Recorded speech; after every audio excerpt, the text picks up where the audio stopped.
Okay, children, going ahead with chapter 12. Up till now, whatever we have done in chapter 12, you knew about it basically, area of a circle and those things you know. Today we will do something new. We will talk about sector. Now in exercise 12.2, there are two types of sums. One which involve the sectors which are major sector and minor sector, and there are other sums which involve major and minor segment. First, we will only do the sums which involve the sector of a circle. Okay. In the 9th class in chapter 10, we have just seen the definition of a sector. Basically, ये center है, ये दो radius हैं, and if we draw these radiuses, then circle is divided into two sectors.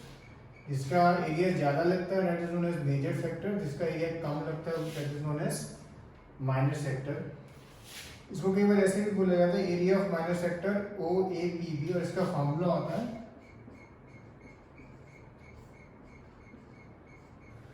Pi are square theta by 360. Theta यानी angle होता है basically. Almost ज़्यादातर sums में दिया होता है और एक आध सम में नहीं दिया होता है. तो उसमें जैसे कई बार मेंशन होता है find the area of a quadrant. जब भी क्वाड्रेंट होता है तो जो एंगल हम 90 लेते हैं बेसिकली. ठीक है, find the area of a quadrant of a circle, तो फिर हम 90 लेते हैं. तो वैसे अगर आपको याद हो 4 क्वाड्रेंट होते हैं तो बेसिकली 90 90 90 90, तो ये एंगल थीटा से 90 लिया जाता है. ठीक है, कई बार इससे पहले एक चीज और, ये तो माइनर सेक्टर का है फॉर्मूला, और मेजर सेक्टर का क्या फॉर्मूला होगा.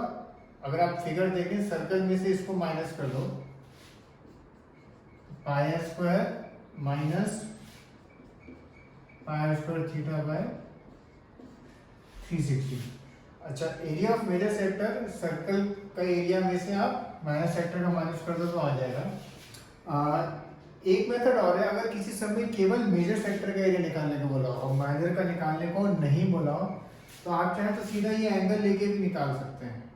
तो ये जो भी एंगल है बाहर वाला, ये लेके, और फॉर्मूला यही है.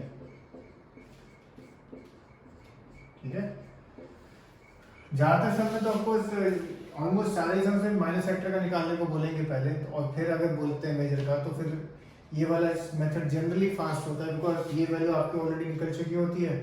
फिर बस पाई स्क्वायर इसमें से माइनस करना, इसको पाई स्क्वायर में से माइनस करना होता है. बट अगर किसी समय केवल मेजर सेक्टर का पूछा तो आप चाहें तो ये थीटा लेके भी कर सकते हैं. जब भी क्वेश्चन आया ना कि लिखा है find the area of a sector, उसमें आगे वर्ड माइनर या मेजर मेंशन नहीं किया है, तो हमेशा पहले माइनर का ही निकालना होता है.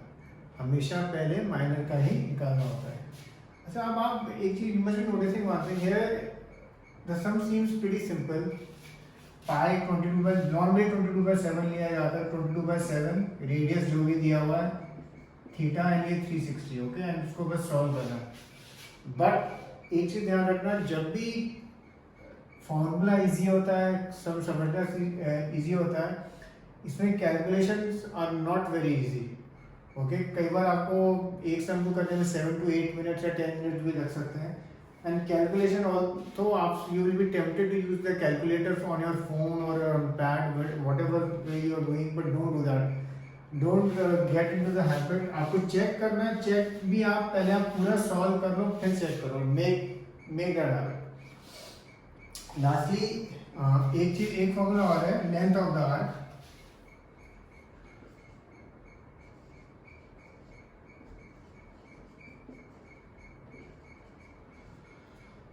लेंथ ऑफ द आर्क यानी ये लेंथ.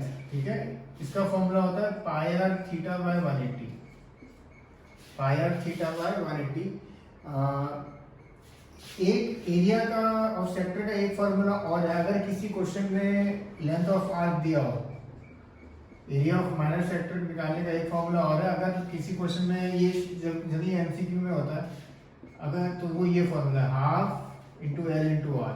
ठीक है, अगर किसी क्वेश्चन में एल की वैल्यू ऑलरेडी उसने दी है, एल की डायरेक्ट वैल्यू दी है, तो आप इस फॉर्मूला से भी एरिया ऑफ सेक्टर निकाल सकते हैं, half into L into R. अगर आप ये एल की वैल्यू वैसे देखें तो फॉर्मूला वही है, ये मिलता है पाई स्क्वायर थीटा बाय 360. तो ये एरिया ऑफ सेक्टर का एक फॉर्मूला लिख लेना. लेंथ ऑफ द आर्क तो ये है पाई आर थीटा बाय 180. अच्छा, इसमें इन क्वेश्चंस में जो पाई की वैल्यू दी है वो ही सब्स्टिट्यूट करना। अगर आप कोई और वैल्यू सब्स्टिट्यूट करोगे तो आंसर आपका आएगा ऑफ कोर्स, बट जो आंसर की होती है जो एग्जामिनर्स के पास, उसमें अगर थोड़ा डिफरेंस होता है तो बेकार में आपका एक ही difference. Suppose 3 marks are they may get 1 mark or something, you know, so why you want them to cut your marks anyway. First sum ये मैं लिख के आपको लिखा है find area of sector of a circle whose radius is 4, यानी radius आपको दिया है 4 centimetre, angle 30, also find the area of the corresponding major sector, ठीक है।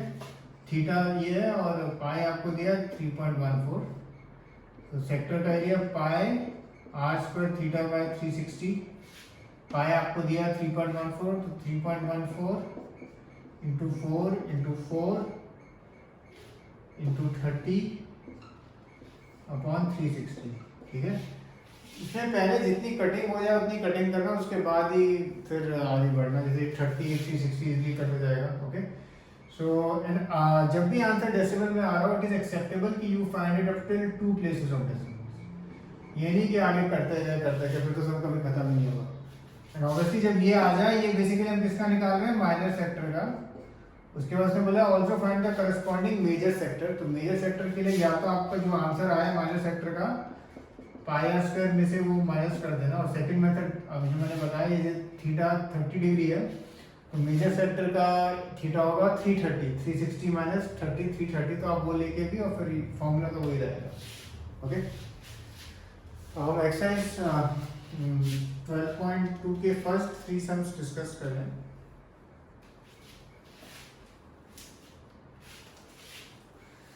First sum, find the area of a sector of a circle, radius 6, angle of the sector is 60, सब कुछ given है, radius दी, angle दी, आपको बस formula में substitute करना है और आपका आ जाएगा। और लिखा है find the area of a sector, तो मतलब क्या निकालना है, माइनर, ठीक है। जब उसने मेंशन नहीं किया तो हमेशा माइनर ही निकालना, दोनों मत निकालना, you will waste your time। Second, find the area of a quadrant of a circle whose circumference is 22, obviously circumference 22 दिया, वो किस लिए दिया, जिससे आप क्या निकाल लें, r, और इसमें लिखा है अनलेस स्टेटेड यूज पाई 22/7, सारे सम में पाई क्या लेना, 22/7 अनलेस स्टेटेड। अच्छा, quadrant of a circle basically आप देखोगे ये 1/4 होती है, ठीक है।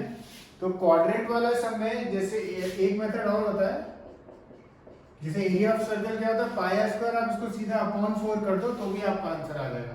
और आपको इतना सब कंफ्यूजन में नहीं करना है, तो आप वही जो नॉर्मल जैसे फॉर्मूला मैंने बताया, क्वाड्रेंट में हमेशा कितना लेना होता है, 90, तो थीटा 90 लेंगे, पाई स्क्वायर थीटा बाय 360, तो भी अगर आप देखो जब वो कैलकुलेशन होती है वो 94/360 तो आएगी वही कैलकुलेशन, ठीक है।